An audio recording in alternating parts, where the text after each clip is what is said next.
આજે આપણે વાત કરીશું ગુજરાત સરકારની એક મહત્વપૂર્ણ આરોગ્ય યોજના અને આ યોજના દ્વારા લાખો પરિવારોએ સસ્તી અને વિનામૂલ્યે સારવાર મેળવી છે। ત્યારે આ યોજના જે છે તે યોજના છે મા અમૃતમ વાત્સલ્ય કાર્ડ યોજના અને આ યોજનાનો સૌથી વધુ ઉપયોગ કોરોનાની મહામારીમાં લોકોએ કર્યો હતો ને તે વરદાનરૂપ સાબિત થઈ હતી। ત્યારે હવે સરકારે ઘણા બધા ફેરફાર કર્યા છે અને જે વધુ સારી રીતે લોકોને ફાયદાકારક બનશે। તો શું છે આ યોજના અને તમે કઈ રીતે આનો લાભ લઈ શકો છો તે જાણવા માટે આખો વિડીયો તમારે જોવો પડશે।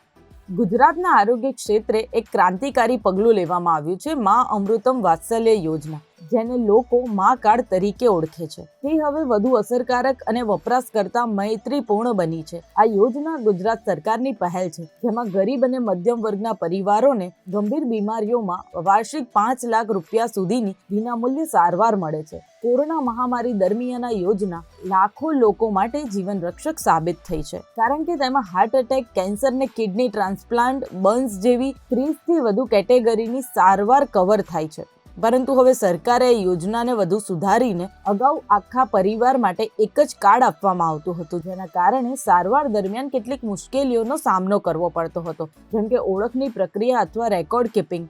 દરેક લાભાર્થીને વ્યક્તિગત કાર્ડ આપવામાં આવશે, એટલે કે જો તમારા પરિવારમાં 5 સભ્યો છે તો તમને 5 અલગ અલગ કાર્ડ મળશે। આનાથી સરકારની પ્રક્રિયા વધુ સરળ રહેશે અને દર્દીની ઓળખ ત્વરિત થશે। ઉદાહરણ તરીકે, જો તમારા પરિવારમાં કોઈ વૃદ્ધ વ્યક્તિને અલગથી સારવારની જરૂર પડે તો તેમનું અલગ જ કાર્ડ હશે, તે તેનો સ્વતંત્ર લાભ લઈ શકશે। આ ફેરફારનું મુખ્ય કારણ કોરોના જેવી મહામારીમાં જોવા મળેલી મુશ્કેલીઓ છે। સરકારે આવકના દાખલા કાઢવાની પ્રક્રિયાને સરળ કરી અને કાર્ડની મુદ્દત વધારી છે।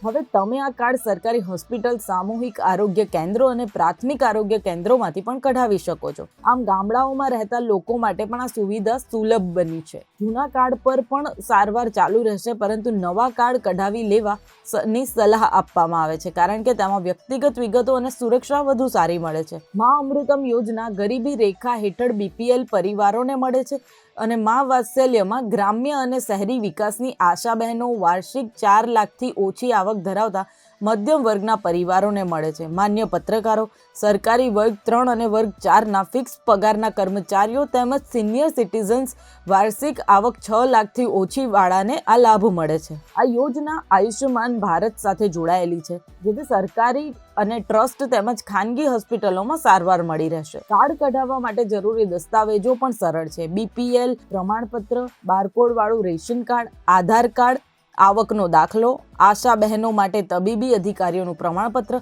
પત્રકારો માટે માહિતી વિભાગનું પ્રમાણપત્ર અને કર્મચારીઓ માટે નિમણૂક પત્ર। આ દસ્તાવેજો સાથે તમે તમારી નજીકની હોસ્પિટલમાં જઈને કાર્ડ કઢાવી શકો છો। આ યોજના ગુજરાતના લોકો માટે એક મોટી રાહત છે, કારણ કે તેમાં કોઈ પ્રીમિયમ ભરવાની જરૂર નથી। જો કોઈ પરિવારમાં કેન્સરની જેવી કોઈ મોટી બીમારી છે તો લાખો રૂપિયાની સારવાર વિના મૂલ્યે મળી શકે છે। આ યોજનાનો મુખ્ય લાભ ગરીબ પરિવારો અને વૃદ્ધો માટે છે। જો તમે પણ આ કાર્ડ ના કઢાવ્યું હોય તો તરત જ કઢાવી લેજો અને તમારા પરિવારને સુરક્ષિત કરો। ફરી મળીશું એક આવી જ યોજના સાથે।